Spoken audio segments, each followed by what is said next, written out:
Yang mereka kejar tuh berkat sama mujizat, bukan Yesusnya. Makanya carilah dahulu kerajaan Allah dan kebenarannya, maka segala sesuatu ditambah-tambahkan dalam hidupmu.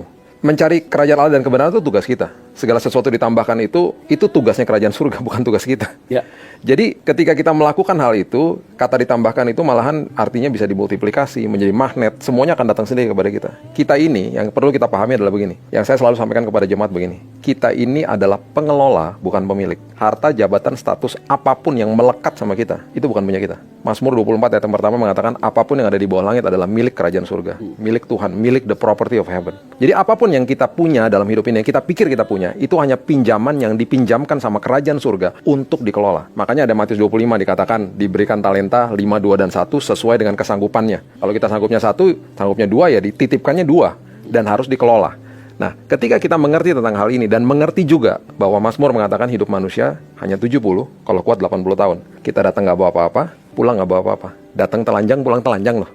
Datang dikasih baju di rumah sakit, pulang dikasih baju juga waktu dimandikan jenazahnya.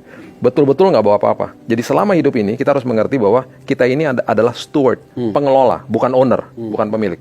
Ketika kita mengerti tentang kebenaran ini, kita merdeka. Kita nggak akan banding-bandingkan hidup kita sama orang lain.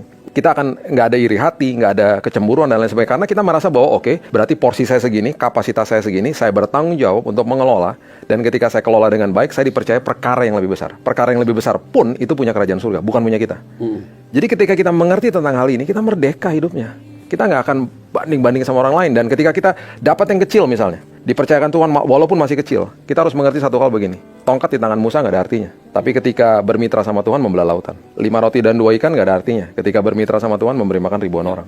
Batu dan umban nggak ada artinya, diketawain sama Goliat. Tapi ketika bermitra sama Tuhan membunuh Goliat.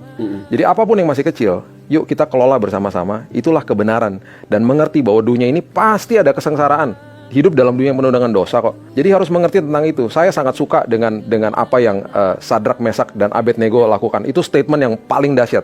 Daniel 3 ayat 17 dan 18. Baca ayat itu menjadi sebuah pedoman yang luar biasa. Jangan kasih kondisi sama Tuhan. Mereka diperhadapkan dengan tungku api. Mereka harus menyembah dewa yang Raja Nebukadnezar dirikan.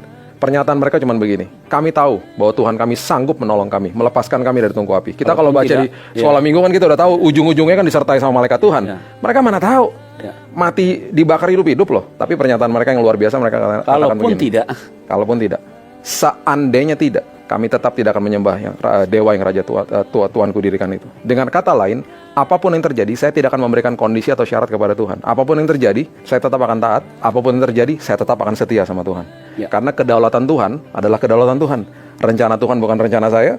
Jalan Tuhan bukan jalan saya. Apapun yang dia lakukan, pasti ujungnya terbaik bagi saya. Nah, ini penting. Dahsyat kan jadinya.